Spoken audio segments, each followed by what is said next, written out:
आपसे विनती प्रार्थना करते हैं, जितने भी लोग यहाँ पे आए हैं मेरे परमेश्वर तेरे वचन के लिए, तेरे सुसमाचार के लिए मेरे पिता, मैं आपसे विनती प्रार्थना करता हूँ, इस वचन के द्वारा उन्हें बुद्धि ज्ञान और विवेक मिले। इस वचन के द्वारा मेरे खुदावंद उनके जीवन में उजाला होने पाए प्रभु यीशु मसीह के नाम में। इस वचन के द्वारा मेरे खुदावंद के सारे बंधन टूटने पाए यीशु मसीह के नाम में। इस वचन के द्वारा मेरे खुदावंद इनके जीवन में, इनके घराने में आनंद की भरपूरी बनी रहे प्रभु यीशु मसीह के नाम में। इस वचन के द्वारा मेरे खुदावंद इनसे बात कर पिता, आज का ये जो वचन है, जो समझे, जो सुने, जो ग्रहण करे, वो बहुत सफल लेकर आए। बोलेंगे आमीन, हालेलुया। सबसे पहले जो वचन है, वचन हमारे लिए एक उजाले का काम करता है। हालेलुया। कितने लोग विश्वास करते हैं वचन एक उजाला है? हालेलुया। और इसी विश्वास को, इसी उजाले को परमेश्वर कहता है कि हमेशा जलाए रखो, अपने बत्ती को बुझने ना दो, अपने ज्योति को बुझने ना दो। हालेलुया। इस वचन को हमेशा अपने अंदर जलाए रखें, यानी बनाए रखें।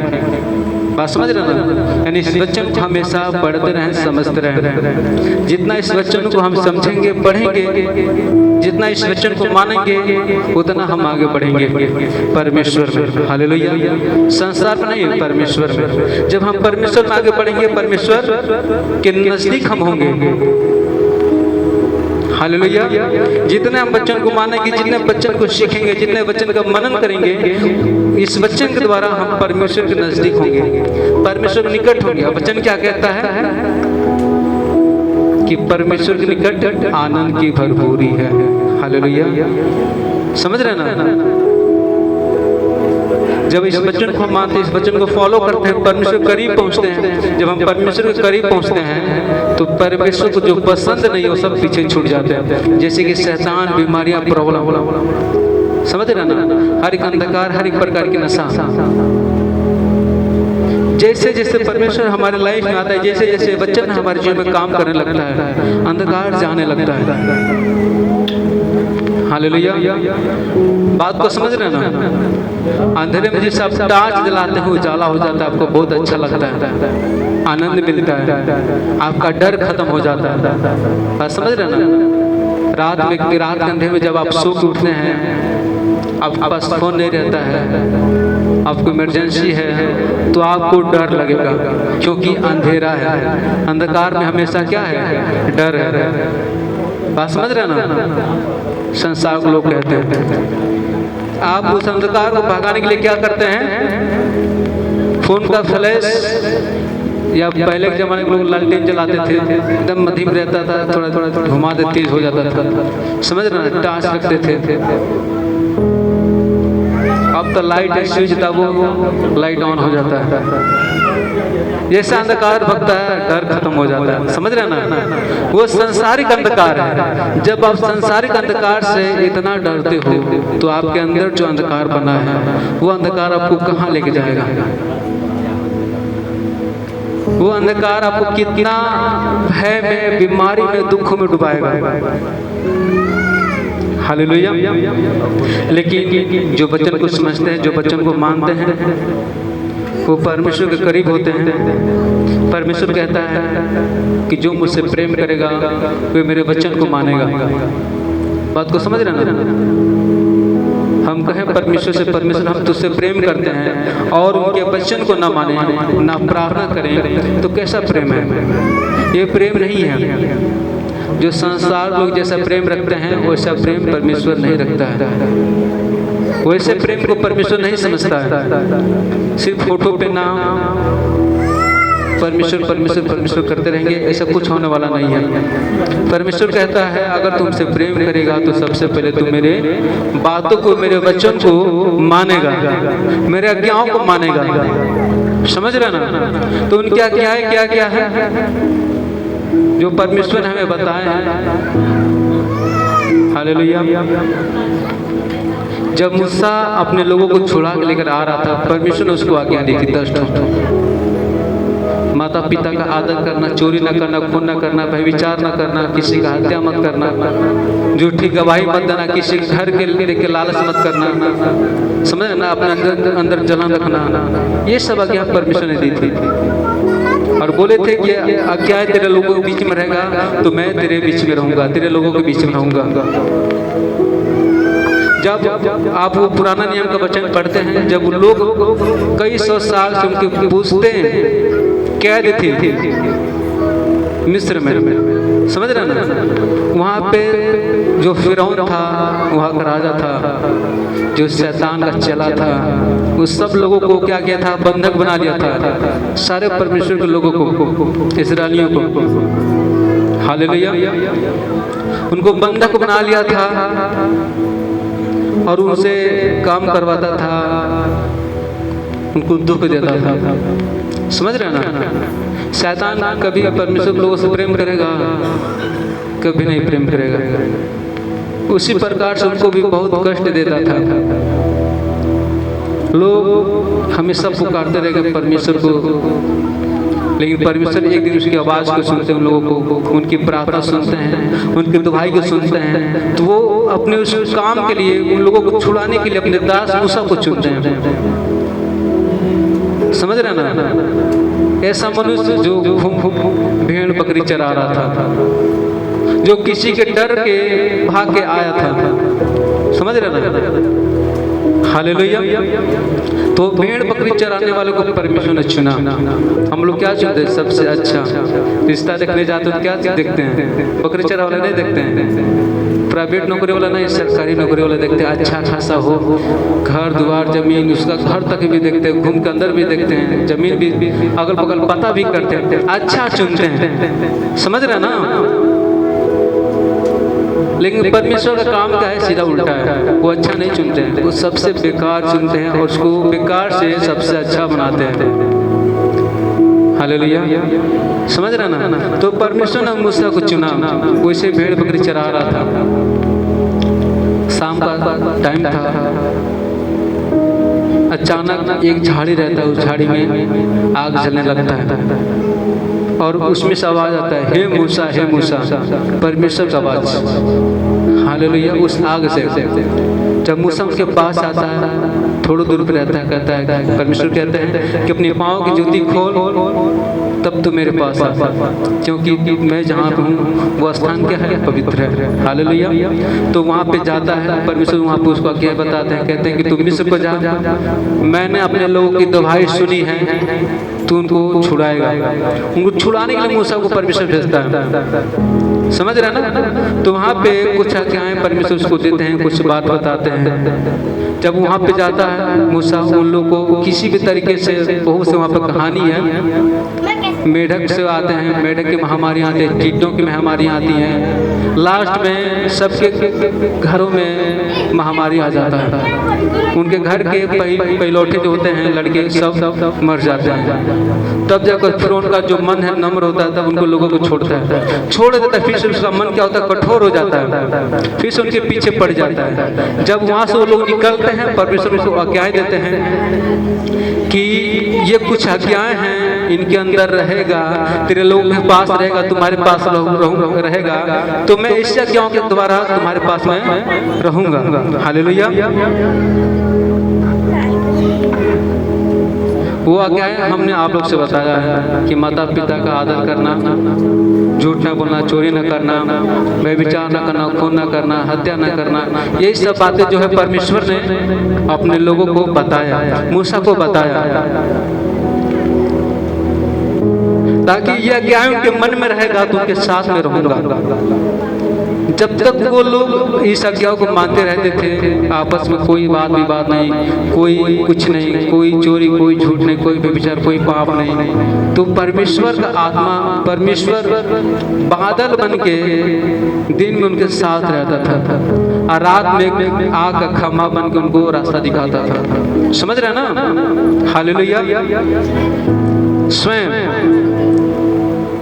जब उन लोगों में लड़ाई झगड़े होने लगते थे, जब कुड़कुड़ाने लगते थे किसी बात को लेकर, खाने को लेकर कि मूसा हमको खाना नहीं मिल रहा है, ये प्रॉब्लम हो गई, ये प्रॉब्लम हो गया, इससे बढ़िया कि हम उसी मिस्र में मर जाते हैं, ये सब बातें करके लगते थे कुड़कुड़ाने। कभी कभी परमेश्वर पे भी गुस्सा हो जाते थे, परमेश्वर भी बुरा भला बोलने लगते थे। लेकिन उसी कारण परमेश्वर का जो बादल है हट जाता था, जो उनका जो आग का खंभा है वो हट जाता था, परमेश्वर की आशीष हट जाता था, परमेश्वर हट जाते थे। क्यों? क्योंकि वहां पे उनके आज्ञा का उल्लंघन होता था। बात को समझ रहे हैं ना? वहां पे उनकी आज्ञाओं का उल्लंघन होता था, इसी कारण परमेश्वर वहां से हट जाते थे, अपने आशीष को हटा लेते थे, जिसके कारण उनका जो रास्ता है लंबा हो जाता था। जो रास्ता दिनों का था, कुछ दिनों का, वो कई वर्षों में पूरा हुआ। समझ रहे ना? किस कारण? कि आज्ञाओं को ना मानने के कारण। जब भी आपस में वाद विवाद करने लगते थे, लड़ाई झगड़ा, चोरी व्यभिचार, कुड़कुड़ाना, जलन करना, तब परमेश्वर का आत्मा वहां से हट जाता था। आजकल वैसे भी जो कुछ मसीही जो विश्वासी लोग हैं उनके अंदर भी होता है। जब तक वो प्रार्थना करेंगे, जब तक उस आज्ञाओं को मानेंगे, उनके जीवन में सब सफल होता रहेगा। जिस दिन चोरी चाहे व्यभिचार चाहे कोई पाप कर लिए, उस दिन फिर उनका काम रुक जाएगा, फिर प्रॉब्लम आ जाएगा, फिर दुख आ जाएगा। ऐसे करते करते उनका जो समय है 2 साल 3 साल 4 साल 5 साल भी लग जाता है, छुटकारा नहीं मिलता, उनका रास्ता लंबा हो जाता है। क्यों? आज्ञाओं को ना मानने के कारण, उनके वचन को ना मानने के कारण। हालेलुया। लेकिन वचन कहता है कि परमेश्वर अपने लोगों को आशीष देगा। तो परमेश्वर के कौन लोग हैं? जो उनसे प्रेम करते हैं, वही ना है कि वो है कि जो उनसे नफरत करता है। हालेलुया। जो आपसे नफरत करेगा तो आप उसको अपना बनाएंगे? कभी नहीं बनाएंगे। आप उसको क्या कहेंगे? ये हमारा दुश्मन है। हमारा वही होगा जो हमसे प्रेम रखेगा, जो हमको मानेगा। हालेलुया। तो वही परमेश्वर कहते हैं जो हमसे प्रेम रखेगा, जो हमारे लोग होंगे, वे मेरे बातों को, वे मेरे वचन को मानेंगे। हालेलुया। समझ रहे ना? वो कहते भी हैं कि यदि तू मेरी सुनेगा तो तू सुख से रहेगा और मैं तुम्हारी सुना करूंगा। हालेलुया। आज का ये जो वचन है, वचन कहता है, हे सिय्योन के लोगों, तुम यरूशलेम में बसे रहो, तुम फिर कभी न रोगे। वह तुम्हारी दुहाई सुनते ही तुम पर निश्चय अनुग्रह करेगा।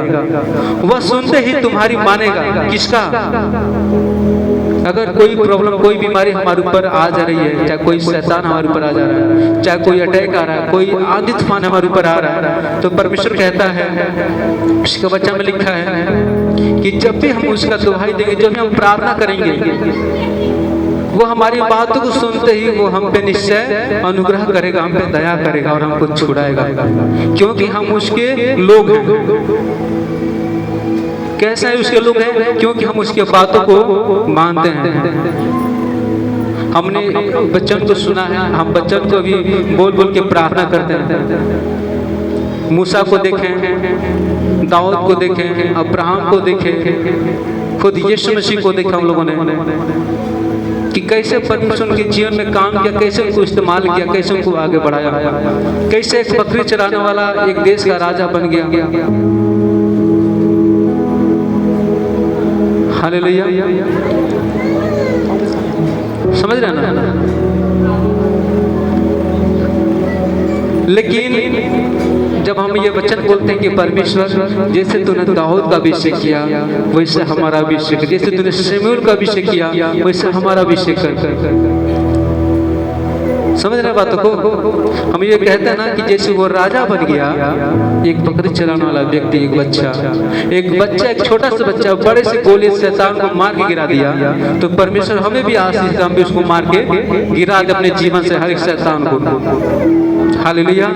लेकिन हम ये वचन तो बोलते हैं, लेकिन उसके अंदर के और अपने अंदर के फर्क को नहीं पहचानते हैं। परमेश्वर कैसे उन लोगों की सुनता था?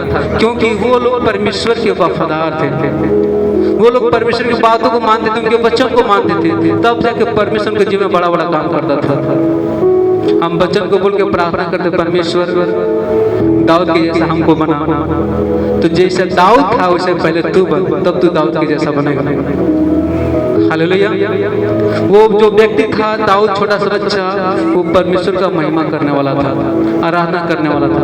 कोई शर्म नहीं, कोई लाज नहीं, कहीं रहता था, बकरी चराता रहता था, भेड़ चराता रहता था, ताली बजाते नाच नाच के घूम घूम कर अकेले गाता था, मगन रहता था परमेश्वर में। परमेश्वर का एकदम वफादार था। हालेलुया। तब जाकर परमेश्वर ने उसको राजा बनाया। हम छोटी छोटी बातों में परमेश्वर से गुस्सा हो जाते हैं, समझ रहे हैं ना। आज हम यहाँ पे आए हैं, कलेसिया में आए हैं, कुछ लोग हैं ऐसे कि जाते जाते घर पे उनका दर्द बीमारी स्टार्ट हो जाता है। वो लोग कहते हैं कि आज हम गए थे कलेसिया में, प्रभु ने हमको चंगा नहीं किया, दर्द हो गया, ये हो गया, वो हो गया, दुनिया भर को कोसते हैं। तो कहाँ से दाऊद वाला आशीष हमको मिलेगा? हालेलुया। कहाँ से प्रभु यीशु मसीह वाला हमको आशीष मिलेगा? प्रभु यीशु मसीह इतना वफादार थे परमेश्वर के कि आज पूरी दुनिया प्रभु यीशु मसीह को फॉलो करते, उनको मानते, उनके नाम से लोग चंगे होते हैं। खुद प्रभु यीशु मसीह अपने आप उनके जीवन में प्रकट करते हैं। इतना वफादार थे, इतना वफादार थे कि उन्होंने वचन को नहीं तोड़ा। उनको दुख मिलता गया, प्रॉब्लम मिलता गया, लोग उनको मारते गए, कोड़े मारते गए, हाथों में कीले, पैरों में कीले ठोकते गए, उनको क्रूस पे चढ़ा दे, खून बहने लगा, क्रूस पे दम तोड़ दिए, मर गए। लेकिन वो अपनी ईमान को नहीं बदले, अपने विचार को वो नहीं बदले, परमेश्वर के वचन को नहीं त्यागे। परमेश्वर का वचन कहता है कि लोगों को माफ करो तो माफ करो, समझ रहे हैं ना। उन्होंने कहा कि अपने दुश्मनों के लिए प्रार्थना करो तो प्रार्थना करो। प्रभु यीशु मसीह ने कोई बदला नहीं लिया। यहाँ तक खुद दुश्मन सामने खड़ा है, उनके पैरों में कीले मार रहा है, लेकिन परमेश्वर उसको गलिया नहीं रहे। प्रभु यीशु मसीह उसको डांट नहीं रहे, उससे गुस्सा नहीं है। उसको क्या कह रहे हैं? परमेश्वर इसको माफ करना। ये नहीं जानता कि ये क्या कर रहा है, समझ रहे ना।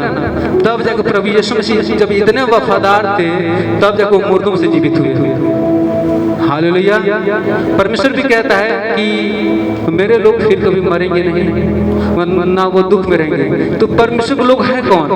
जो छोटी छोटी बातों पर नाराज हो जाते हैं, कोई कमी पड़ने पर नाराज हो जाते हैं, गुस्सा हो जाते हैं। वो परमेश्वर के लोग थोड़ी ना हो सकते हैं। परमेश्वर वो लोग हैं जो अय्यूब के जैसे हैं। सब कुछ खत्म हो गया अय्यूब का, लेकिन उसका विश्वास नहीं टूटा, उसका ईमान नहीं टूटा, समझ रहे ना। वो एक ही बात बोलता गया, परमेश्वर ने दिया, परमेश्वर ने लिया, फिर परमेश्वर देख। और उसी विश्वास के कारण फिर से उसके दुगुने आशीष के साथ सब कुछ वापस मिल जाता है। फिर से वो आगे बढ़ जाता है, सब कुछ उसको मिल जाता है। हालेलुया। वो था परमेश्वर के लोग।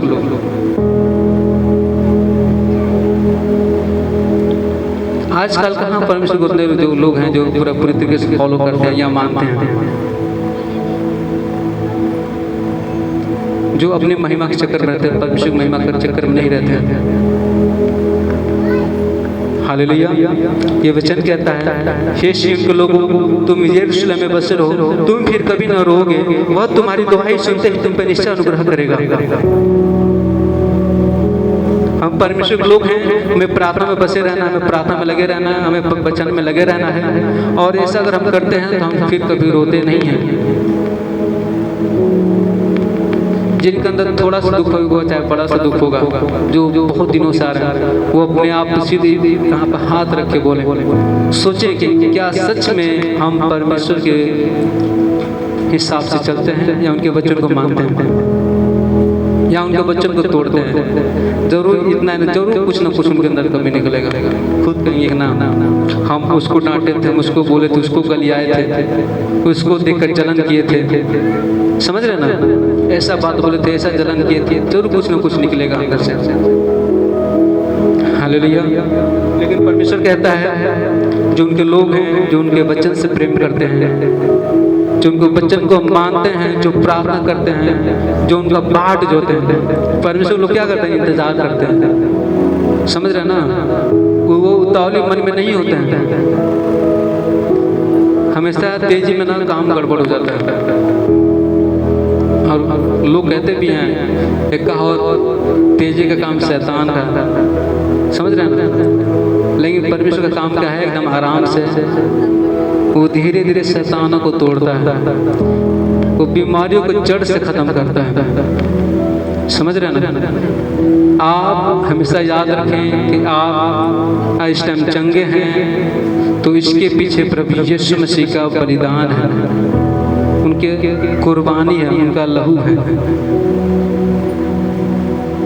आप परमेश्वर के हाथ में हैं, क्योंकि परमेश्वर ने आपको अपना लहू देकर मोल लिया है, खरीद लिया है। आपने जब विश्वास किया उस घड़ी आप परमेश्वर हो गए। तब परमेश्वर कहता है कि मैं तुम्हें कभी नहीं त्यागूंगा, मैं तुम्हें कभी नहीं छोड़ूंगा, मैं तुम्हें कभी नहीं गिरने दूंगा। परमेश्वर कहते हैं कि मैं अपने लोगों के निमित्त अपने दूतों की आज्ञा दूंगा कि वे जहाँ भी जाएं उनके संग संग जाएं और उनके मार्ग को सुधारें। ऐसा ना हो कि रास्ते में पत्थर से ठेस लगा और वो गिर जाए। उनके गिरने से पहले दूत उनको हाथ उठा लेंगे। बोलिए आमीन। आप जब एक बार हाथ उठाकर प्रार्थना करते, परमेश्वर तू मेरे जीवन में आ, तू मेरे मन में आ, तू मेरे घराने में आ, परमेश्वर 100% आपके जीवन में आता है। जब आपने एक बार अपने मुख से कह दिया तो परमेश्वर ने सुन लिया और उस घड़ी आपके जीवन में आना चाहता है। और उसके आने के लिए किसके जैसा बनना है? अय्यूब के जैसा बनना है। जब एक बार हमने विश्वास किया, वो विश्वास कभी टूटेगा नहीं। चाहे लाख प्रॉब्लम आए, चाहे लाख बीमारियां आए, चाहे लाख आंधियां आए, हमारा विश्वास इतना कमजोर नहीं है कि शैतान उसको तोड़ दे।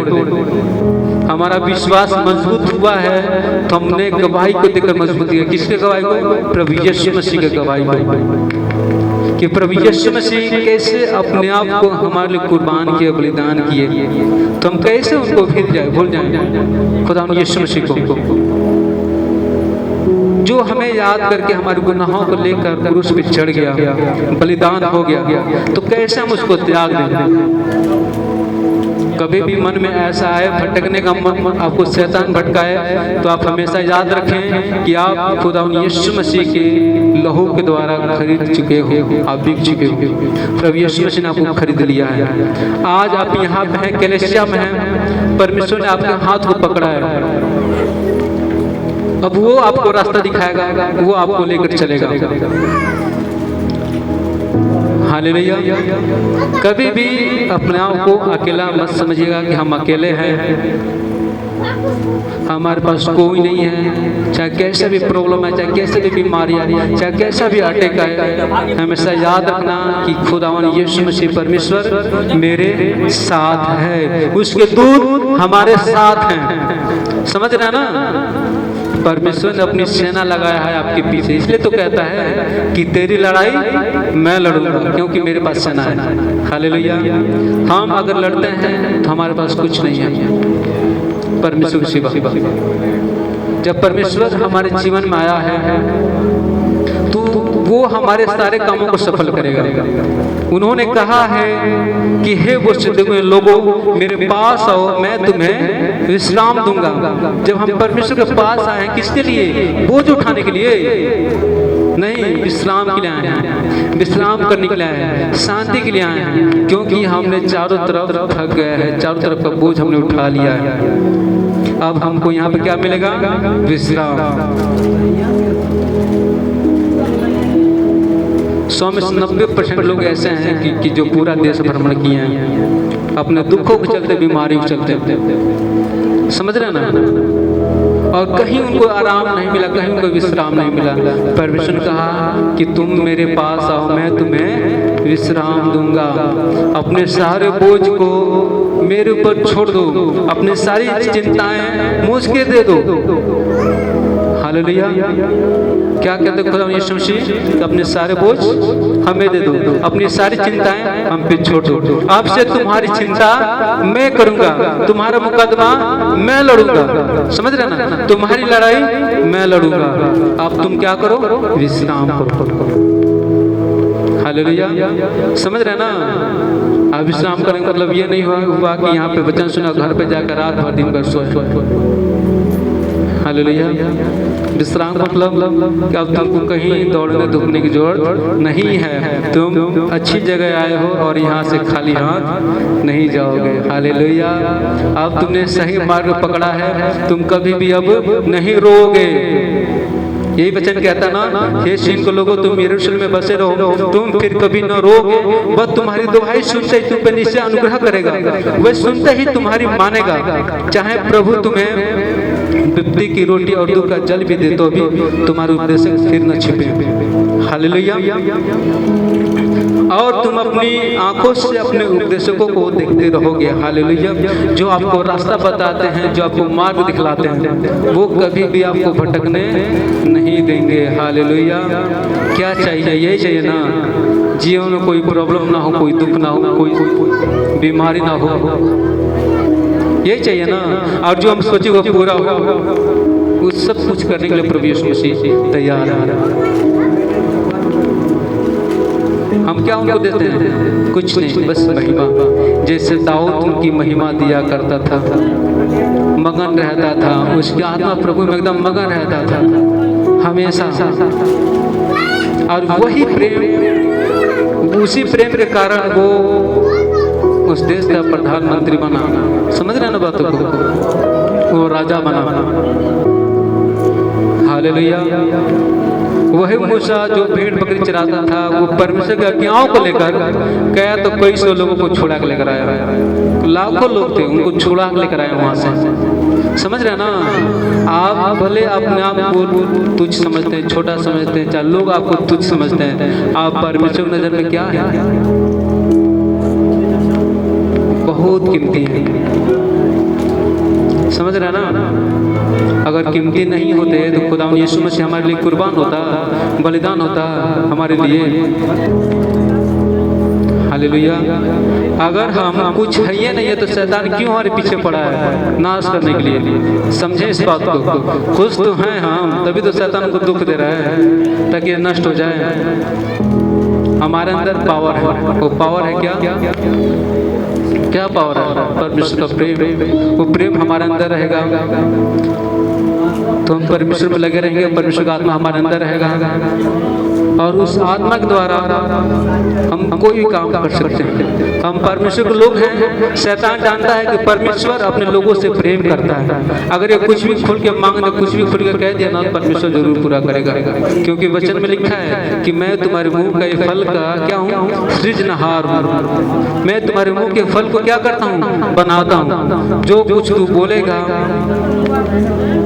दाऊद के जैसे, अब्राहम के जैसे, यीशु मसीह के जैसे, वो मैं तुम्हारी लाइफ में क्या करूंगा, पूरा करूंगा।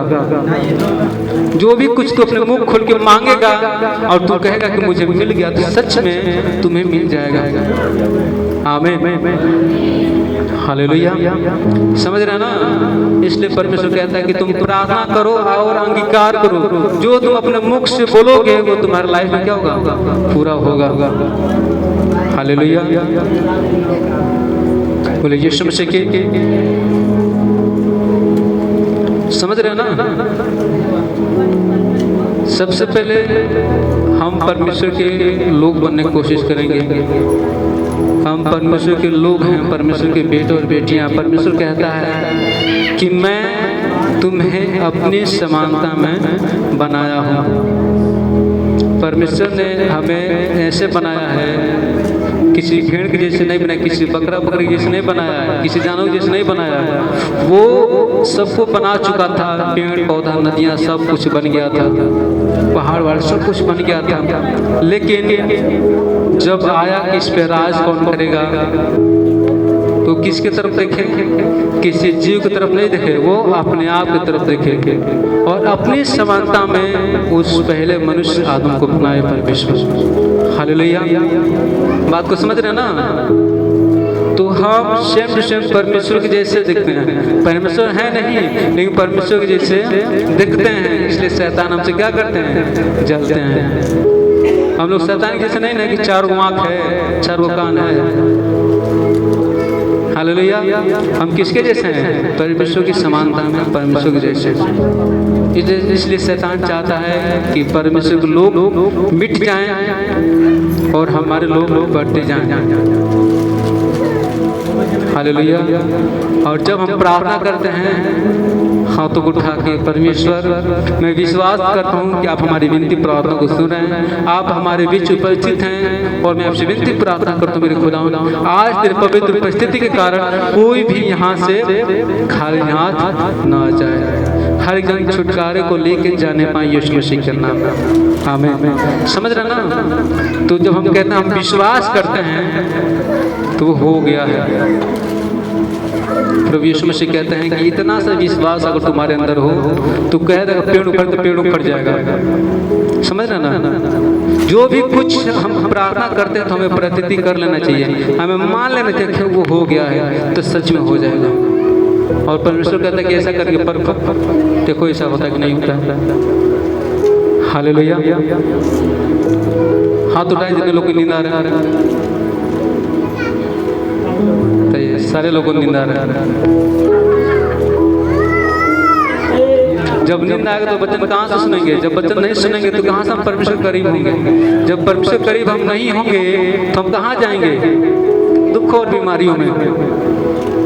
शैतान आपके आशीष को ऐसे ही चुराता है, आपको सुला देगा, आपका ध्यान चाहे भटका देगा इधर उधर। आप वचन सुने लेकिन आपका ध्यान इधर है, आपका ध्यान वहाँ पे है, आप नींद में है। बात को समझ रहे हैं ना? सिर्फ यहाँ पर बैठे हैं लेकिन आप जो वचन आपके कानों के अंदर नहीं जा रहा है, शैतान नहीं जाने देता है। कैसा रहो कि आप वचन को सुन लो, वचन को मानो और फॉलो करो, पवित्र बन जाओ, सामर्थ्य बन जाओ और हम तुमसे दूर हो जाएंगे। हालेलुया।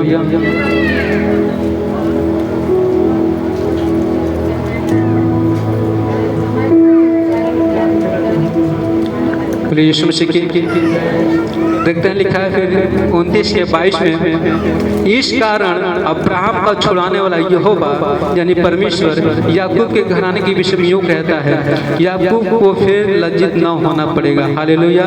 याकूब कौन था? परमेश्वर के लोग थे, परमेश्वर का दास था। हम सब अगर परमेश्वर के लोग हैं, उनके दास हैं, तो परमेश्वर ये हमें कहते हैं कि तुम्हारे घराने के विषय में यूँ कहता है कि तुमको फिर लज्जित होना ना पड़ेगा। हालेलुया। तुम्हारा मुख फिर नीचा ना होगा। समझ रहे ना? परमेश्वर ने कहा है जितने भी लोग तुझको ताना मारते हैं, समझ रहे ना बातों को? कितने लोग ताना मारते हैं? हाथ उठा के बताइए ईमानदारी से, जो आपको ताना मारते हैं।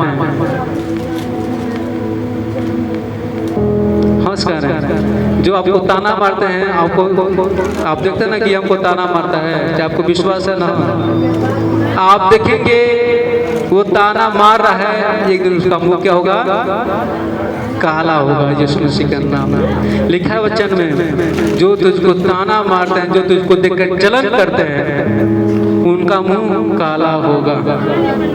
हालेलुया। जलने वालों को जलने दो, हमें क्या करना है? बस हमें अपने काम करना है और परमेश्वर की महिमा में रहना है, क्योंकि हम जानते हैं कि परमेश्वर के निकट ही आनंद की भरपूरी है। तो हमें लोगों के निकट नहीं जाना है, व्यभिचार के निकट नहीं जाना है, पाप के निकट नहीं जाना है। हमें किसके निकट जाना है? प्रार्थना के निकट जाना है, वचन के निकट जाना है, ताकि हम परमेश्वर के निकट बने रहें और हमारे जीवन में आनंद की भरपूरी बनी रहे। बोलिए आमीन।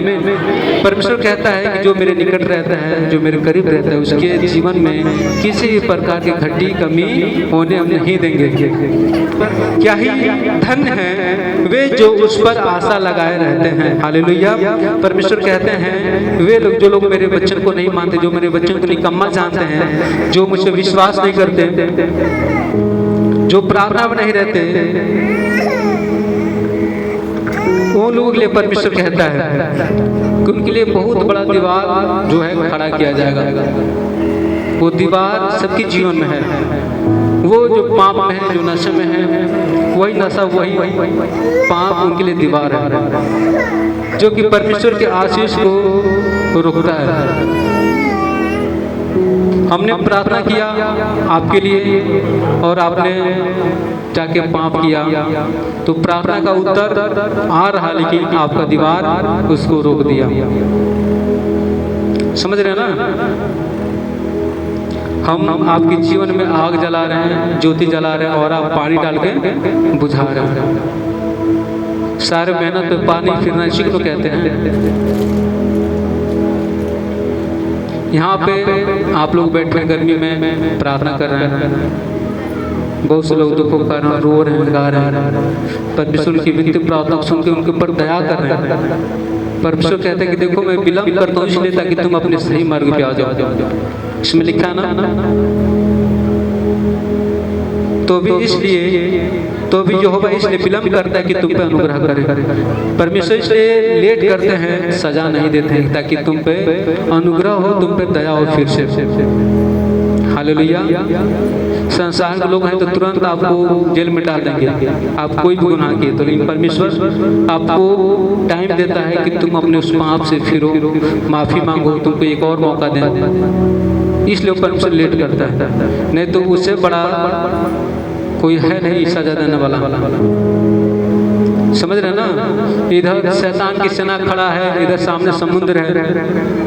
कैसे परमेश्वर छठ से काम किया, समुद्र को फाड़ के रास्ता बना दिया, अपने लोगों को तो निकाल लिया वहां से, लेकिन परमेश्वर जब शैतान के लोग जब पहुंचे उसमें, फिरौन की सेना जब उसमें पहुंची, तो परमेश्वर क्या किया? उसका क्रोध ऐसा भड़का, वचन कहता है कि वो समुद्र को बराबर कर दिया, सारे लोग उसी में खत्म, जो शैतान की सेना था। हालेलुया। बात को समझ रहे ना? आप एक बात हमेशा याद रखिएगा, चाहे कैसा भी समय हो, चाहे आपको लगता हो कि आगे कोई रास्ता नहीं है, कोई हल नहीं है, अब हमारा कुछ होने वाला नहीं है, आप एकदम बेचैन, आप एकदम परेशान हो जाते हैं, आपका दिमाग काम करना बंद कर देता है। समझ रहे ना? लेकिन आपके अंदर विश्वास है, आपके साथ परमेश्वर है, तो आपके लिए वहां पे भी आपके लिए द्वार खोलेगा, आपके लिए रास्ता बनाएगा। समझ रहे ना? यहाँ तो मूसा भी सोच में पड़ गया कि अब तो समुद्र है, शायद वो अपने मन में सोचे कि परमेश्वर नाव बना देगा, नाव दे देगा स्वर्ग से, या कुछ कर देगा, लेकिन परमेश्वर ने सबके सोच से हट के अपने दिमाग से काम किया कि समुद्र को 2 भाग कर दिया। समझ रहे ना? परमेश्वर के लोगों के लिए कोई भी दीवार उनको रोक नहीं सकता है। जब वो लोग उस बंदीगृह से बाहर निकले, समझ रहे ना, तो आगे सामने बहुत से रुकावट आता गया, लेकिन परमेश्वर सारे रुकावट को से हटाता गया। आप भी जब बीमार से निकले हैं, प्रॉब्लम से निकले हैं, आपके जीवन में रुकावट आता है कभी कभी, लेकिन परमेश्वर उस रुकावट कैसे हटा देंगे। अब जहाँ पैर रखेंगे वहाँ का प्रॉब्लम खत्म। समझ रहे ना? जब वहाँ पे समुद्र 2 भाग हो जाता है, बीच में रास्ता निकल जाता है, उनके लोग वहाँ से निकल जाते हैं, फिर आगे जाते थे, कैसे दरिया बह रहा था। आप कैसे जाएंगे परमेश्वर के लोग? दरिया को उस पार, नदी के उस पार। समझ रहे ना? तो परमेश्वर का वचन बीच में लेके चलते थे। संदूक था, संदूक में पुस्तक था, पुस्तक में वचन था, उस वचन को लेकर 4 लोग 6 लोग पीछे बीच में थे। परमेश्वर ने अगुवाई किया कि उसको आगे मंगाओ। जब वचन को लेकर आगे आए, तो जैसे वचन को ऐसे संदूक को कांधे पर टांगे हैं, जैसे उस पानी में से पैर को रख रहे हैं, सब पानी हट जा रहा है। समझ रहे ना? पानी रुक गया, जैसे जैसे पैर रुकेगा पानी से दीवार बन गया, वो रुक गया। हालेलुया। समझ रहे हैं ना? अगर आप वचन को लेकर चल रहे हैं अपने जीवन में, वचन को मान रहे, वचन को महसूस कर रहे हैं, उसका मनन कर रहे हैं, उसको लेकर चल रहे हैं ना, तो कभी भी कोई रुकावट आपको रोक नहीं सकता है। आप आगे बढ़ते चले जाएंगे। बोले आमीन, हालेलुया, बोले यीशु मसीह की